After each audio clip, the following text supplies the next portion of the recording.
everybody. Good morning. Well, it's morning for me. Good whenever you're listening to this. It's Nicole. Welcome to the Cure for Chronic Pain. Hi, guys. Here we are, another week. I will be honest with you. Today is our 20th episode, and sometimes I wonder, am I repeating myself a lot? My message, by its very nature, is a little bit repetitive, and so sometimes I'm worried that I'm telling you guys the same stuff again and again. So all I'll say is anything that is true to the letter bears repeating, because our brains sometimes need a lot of repetition to have it sink in and create an idea that begins, I like to say, in the crown of our heads, grows root into our brains, and eventually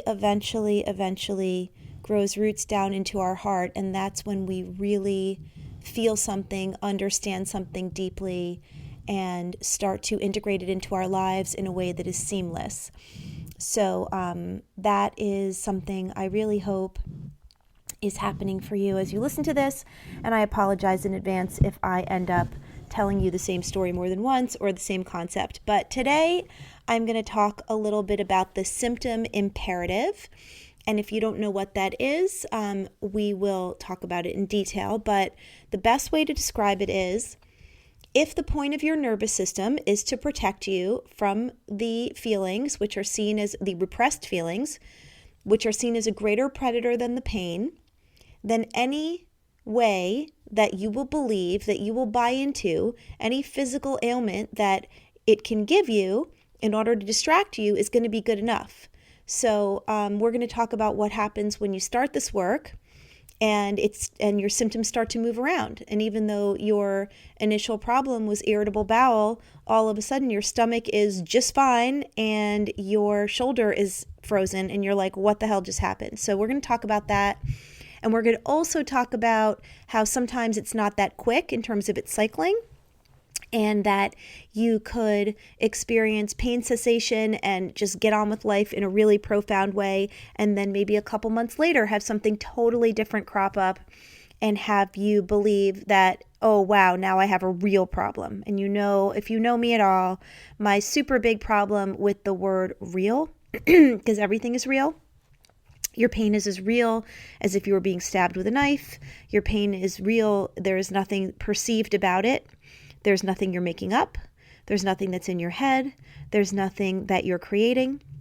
But when we use the word real in our mental vernacular, we say something is more uncontrollable, more important, more profound than maybe something else that we've tackled in the past. And that is a trap that I don't want you to fall into. So we're going to talk about that today. Really quick housekeeping. If you're new to the podcast, please check out my work on the cureforchronicpain.com. The resources tab on my website has links to everything that I offer, my YouTube channel, my Omega retreat, which we'll talk about in a second, my JournalSpeak page on Facebook. It's a closed group. So you just go to Facebook, you type in JournalSpeak with Nicole Sachs, LCSW, and you will be directed to ask to join the group, and then I will approve you and you could be part of our closed conversation. It is private in so much as it's not published on your newsfeed, and it's a great supportive community. And my course, Freedom from Chronic Pain, is available on the website as well. So let's talk a bit about Omega. I just added a new instructor. Her name is Ruthie Lindsay. She is a phenomenal, amazing source of love, source of energy, and source of knowledge about the way to look at chronic pain, the way to look at recovery, the way to look at your attitude and your life and your joy and your purpose. And she's just an incredible soul, and I feel tremendously grateful that we're going to get to work together. So she will be at Omega. Look her up, Ruthie Lindsay, Lindsey. And she will be joining us along with our other amazing instructors that I am also going to be interviewing on the podcast soon and getting ready for Omega. It's going to be so magical. And if you're thinking about coming, please sign up soon, because I have a feeling it's going to really sell. And I also have a feeling that the Omega accommodations are going to sell out, because although the retreat is going to have a pretty high number, if you want to stay at Omega and partake in the experience and the community and living on the campus and eating the food and being at the live events at night, you're going to want to stay on the property. And obviously it'll still be incredibly beneficial to you if you can't, but I really think that you want to. So that does sell out in the summertime, because summer is the most incredible time to be at Omega. They have a lake, they have hiking trails. It's magnificent up there in upstate New York. So check it out. The Omega Institute for Holistic Studies is the name of the website. The link is on my website on the resources tab, and also on my Instagram at NJ Sachs. Please come follow me. Follow me around on Instagram. I do some decently interesting things there.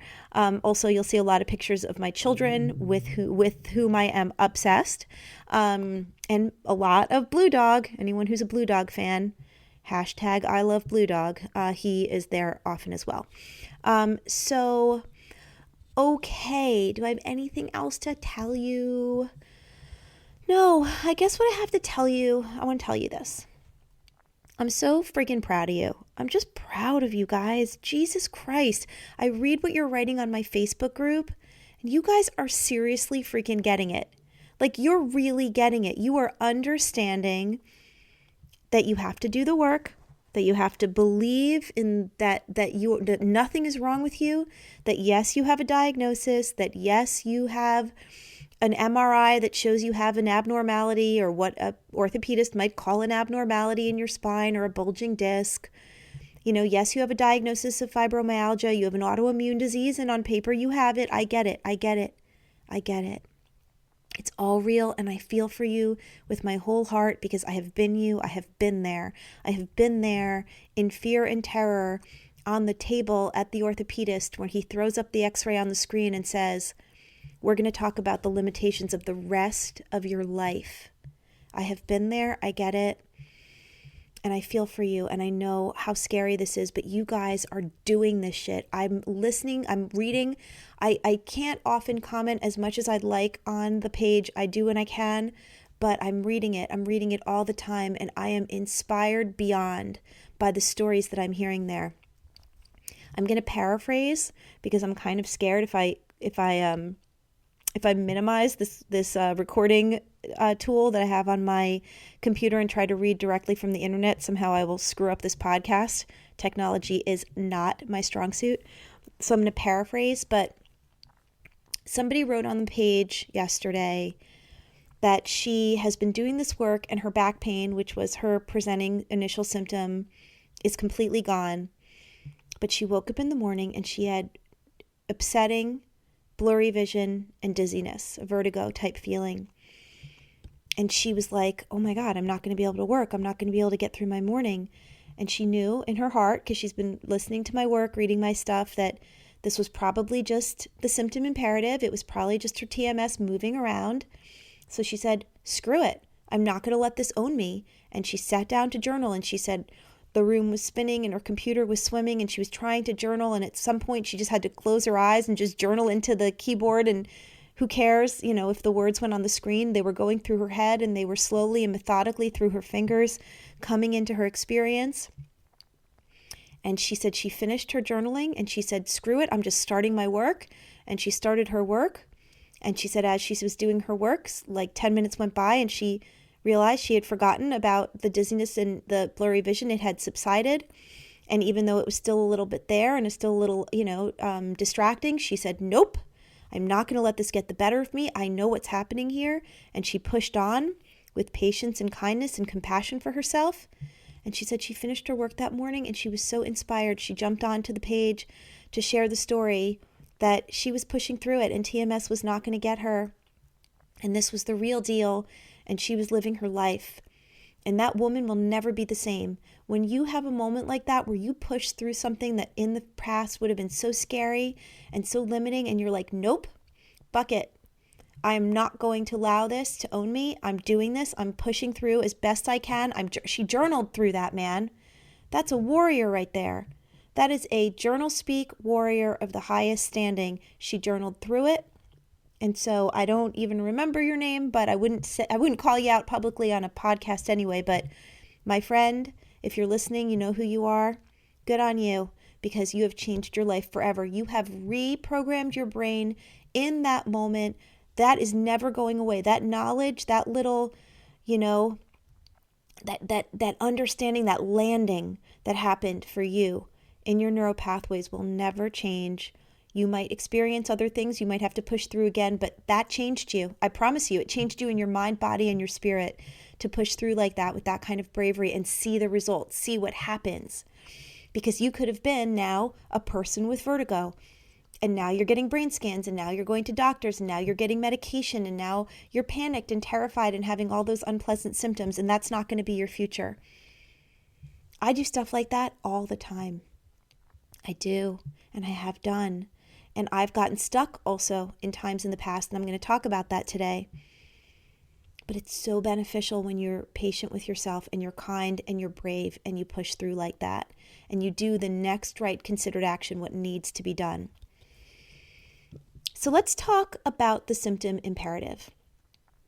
Dr. Sarno coined that term, the symptom imperative, about the fact that TMS, when you are challenging it, when you're putting up a hand against the nervous system, just protecting you with these physical syndromes and symptoms and pains and anxiety and depression and chronic fatigue and all the things we are protected with by the nervous system.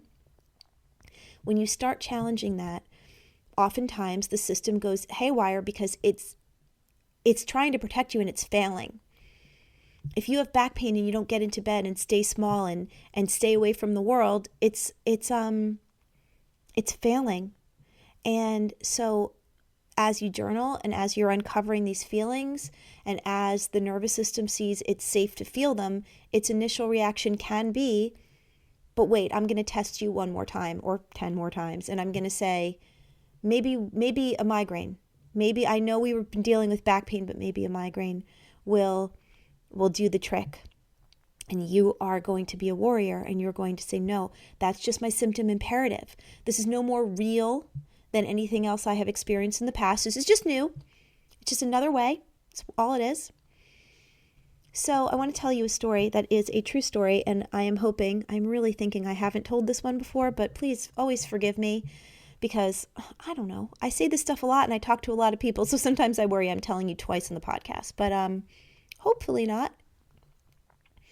I was in my early 30s. I had created JournalSpeak. I had worked my TMS program with Dr. Sarno, and I was now working with him. I was speaking with him evenings, usually once a month or once every few months at NYU Medical Center.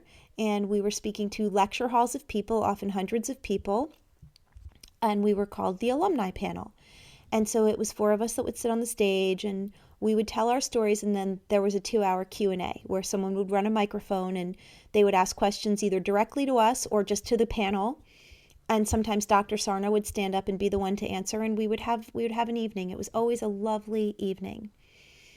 And that summer, I was in graduate school prior. I was in graduate school prior to that summer, and I had been a camp counselor for a day camp right outside of New York City, and I was the leader of the girls' age group. I was not really a counselor. I was an adult at the time, so I was leading the girls' age group. It was what I was doing for my summer job, and I was getting terrible headaches, really bad headaches, to the point where they were really upsetting me. I was sometimes having to leave camp early. I was humiliated. I mean, I was a grown-up, and I was taking the early bus home and not finishing my responsibilities that day because I was unable, because the headaches were so severe and I couldn't look at the sun. They felt like they were behind my eyes, but then they would stretch over my whole head and they would kind of land in the back of my neck. They were very severe and they were very upsetting to me. Not one part of my soul thought that they were TMS. I obviously was asleep that day when Dr. Sarno talked about the symptom imperative. didn't occur to me, didn't think about it. I thought Dr. Sarno's work was about back pain, and I thought I had back pain, and I thought I had overcome this amazing, horrifying situation where I was in terrible chronic pain due to what I thought was a structural abnormality. I thought the pain was caused by my spondylolisthesis, which it never was, never will be. And so I thought I'm safe. I'm good. And these headaches, it did not occur to me. And I am sitting here speaking on the alumni panel. I am the one to look to. I am the healed one because I was thinking it only applied to my back pain. And I'm sitting there listening to the shares. I'm sitting here listening to the questions. I'm on the stage in front of hundreds of people. And something occurred to me. Maybe I don't need to be getting these headaches. I never will forget that moment. It was that exact sentence that echoed through my brain. Maybe I don't need to be getting these headaches. I think it was because someone on the panel was talking about their headaches. And I was like, what is going on here? And I raised my hand. I was on the panel. And I said, I need to share something with you guys. And I started talking about the headaches. And I said, maybe I don't need to be getting these headaches. And oh my God, Dr. Sarno laughed. I remember it. He was like, oh, Nicole. And it was so beautiful. I will tell you, one of the things that I hope you get from my work is I am willing to be right there in it with you guys. I have no pride about saying, I'm right there. I'm working my program, man. I'm doing this. My life is amazing. I have no chronic pain ever. But when I get a pain or a symptom or something that flows through me, I work it just like I want you to work it. And everyone laughed and the audience laughed and we were together in it. And I started doing my JournalSpeak with my intention toward those headaches. And they went right away. It took a little time or whatever, but they went away. And once in a while, I'll get that headache. Sometimes that headache is my symptom imperative. I know the exact kind of headache. I feel it behind the eyes. I feel like it's hard to focus my eyes. I feel like it's hard to listen to people talk. It's hard to look them in the eye. I feel it coming and I say, wow, this person's really triggering me right now. Or this conversation is one that I wish I didn't have to have. It's a lot of times I'm just like, I don't want to be talking to this person right now. Or, it's just been a lot. I've had a lot of feelings. It's been a lot of stuff. I haven't gotten to my journal. I haven't gotten to the mental JournalSpeak I can have in my mind, sometimes driving in the car or in the shower, a space where I'm alone and can have a private moment. And I realize that. And sometimes I can get the headache to go away in the moment. And sometimes it's about acceptance and saying, I just need to have this headache, I guess, right now, because that's the best I can do. Is just feel into the headache because I really can't change this situation right now. And I can't feel any differently about it right now. So, oh well. But the fact that I didn't get it until I got it is something I want to share with you because it's something I want to help you with. And sometimes you have to get stuff on your own. And sometimes somebody else says something and it's an aha moment for you. And so I need to share it just in case that happens for you.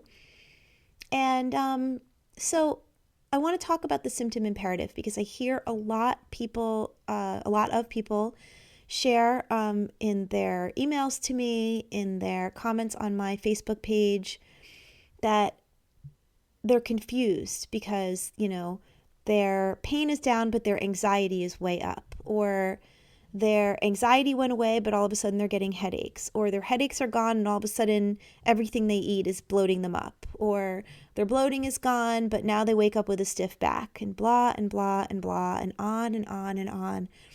And I don't say blah, blah, blah to diminish your symptoms. I say blah, blah, blah because, dude, we're all in it together and we're all human and we're all trying. And that's what happens. This stuff that I'm describing is what happens to people. You don't have the capacity to feel your feelings as much as you need to in the moment. It's impossible. You would not be able to go on as a human being in life if everything that upset you, angered you, shamed you, or made you scared, or re-traumatized you had to be felt in that moment. So we repress our feelings out of necessity. And in that necessity, it's got to come out somewhere. And if you're challenging your back pain or your other stuff and you're using your JournalSpeak in that direction, the first thing your nervous system and brain is going to do is check if you need help somewhere else. And they're going to try to pick some place that you'll believe. I had someone else talking on the page about golf, I think they said golf shoulder or tennis elbow. I'm not a golfer, but I have had tennis elbow and I have had yoga elbow. And yeah, it's just TMS. I had yoga elbow when I started a yoga practice a few years ago, and I felt like I wasn't doing it well. One of the things that is an actual side effect of spondylolisthesis doesn't cause pain, but it is a structural abnormality. It's a normal abnormality in my lower spine. And one thing that it causes is a really tight hamstring.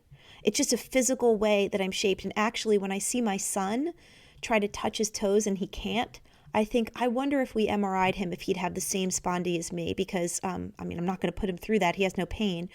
But I think that and my mom is also the same way, and I wonder if she has it. She's never had an MRI. But it's just a natural consequence of the way my spine is shaped, is that my hamstrings are really tight. When I try to touch my toes, I can get somewhere between my knee and my ankle. I can't go further. And if I really do a lot of stretching, I can improve it temporarily, but it will go back after sleeping one night. And it frustrates me, and it makes me feel less than.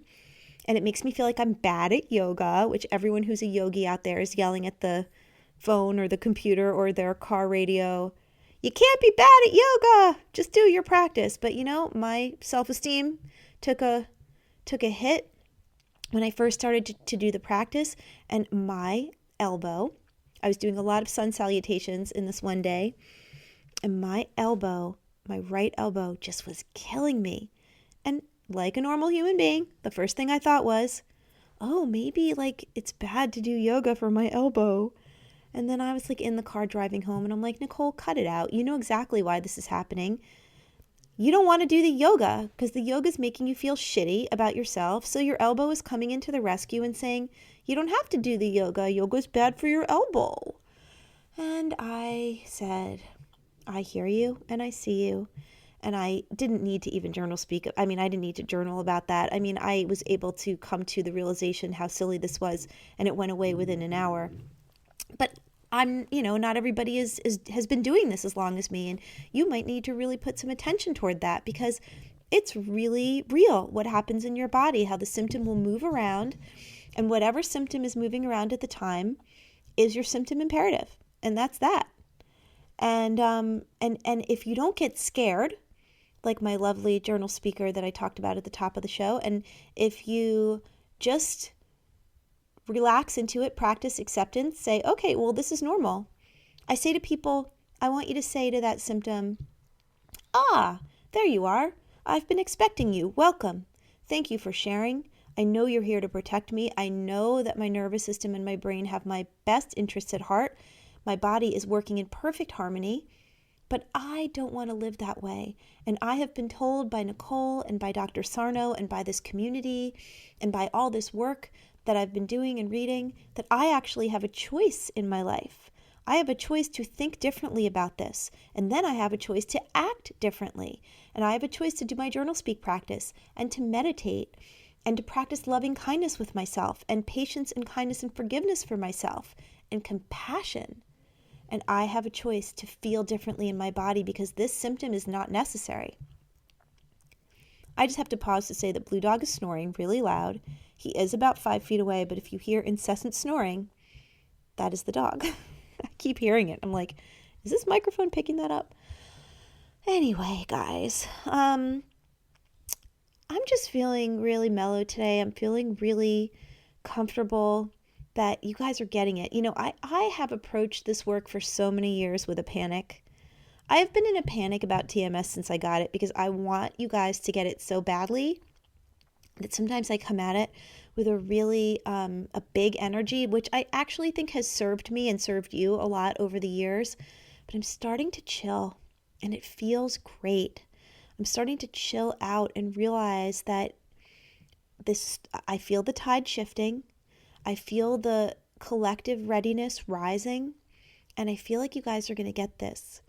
And all my panic that no one was ever going to hear me, I think I inherited that a lot from Dr. Sarno, because I know that he spent a career in frustration over not being heard about this, because the medical establishment and the medical model and the surgical model and the pharma model says what I'm saying right now does not hold water, but I know that you're starting to get it, that this is your life. This is not your surgeon's life. This is not the guy who created OxyContin that is, enjoying his billion dollar yacht. It's not his life. It's your life. So if you want to live, if you want the beauty of your experience, if you want presence in the moment, if you want to travel, if you want to be at your kid's graduation without sitting on a pillow and holding your breath till it's over, if you want that, well, then this is your work to do. This is your life to live. And you're the only one that can make this change and understand that it's necessary. And I'm starting to believe that you can and that you will. And that is bringing me a tremendous amount of joy and gratitude. So thank you. Thank you to every one of you guys out there that is starting to get it, because it matters to me. And it is the biggest you're welcome you can give me, is to keep doing it. I get a lot of direct messages on different social media. Please understand, I can't read those. A lot of people are trying to get in touch with me a lot, and I don't see them a lot. They're like, they come through and they get filtered into different boxes, and sometimes they get blocked. If somebody writes a lot of messages in a short span, they can get automatically blocked with certain filters because it looks like it's someone spamming me. So please don't take it personally if you don't hear back from me in those things. It's too much. And if you are really looking for some direct answers, please join the JournalSpeak page. I love to hear your stories, and please write them to me on my thecureforchronicpain@gmail.com. I just can't always write back. A lot of people want advice. And I guess what I'm saying is, I am so grateful that you're doing this work, and I know you can do this work. So if you're looking for advice, everything I have is out there. Go to my website, thecureforchronicpain.com. Take the course. I know you're so sick of spending money, but it's really a small investment when it comes to what it can do for you. And I hear from people all over the world many times over, the course has changed their life. So I hope that you take it. I am in the process of writing another course. People have been asking about it. It's called JournalSpeak for Radical Acceptance, but it's not even close to finished because I'm doing so much other stuff right now. I'm leading retreats, and I'm working on getting more speaking engagements, and I'm really hopeful to get this word out there in a more profound fashion. If anyone out there listening knows of a podcast that has a lot of reach that I could get interviewed on, like, I am open to spreading this message in any way I can. So please hit me up if anyone knows of any place that might be interested in learning more about what I do. But so that course is going to be slow coming, but I'm going to do a podcast on JournalSpeak for Radical Acceptance to get people understanding what I mean by the concept. I'll do that soon. So at least the information will be out there a little bit, but avail yourself of all my stuff. And the YouTube channel has so much free information, The Cure for Chronic Pain on YouTube. And the book, The Meaning of Truth, tells you my whole story and exactly how to do this for yourself. So there's so many places to look, and I really believe in you. I believe you can do this.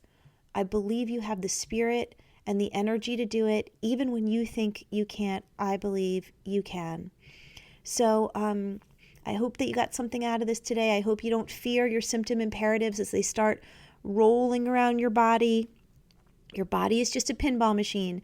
And when you pull back that ball and it starts bouncing off the different walls and different things start cropping up for you, just say, my nervous system is working beautifully. My brain is trying to protect me. I get it. I don't need the protection. Thank you. I love you. I'm going to go do my JournalSpeak practice now. So I know you can do it. And I send you lots and lots of love. And until next week, until next time, this has been The Cure for Chronic Pain with me, Nicole Sachs, and I'll see you then. Bye-bye.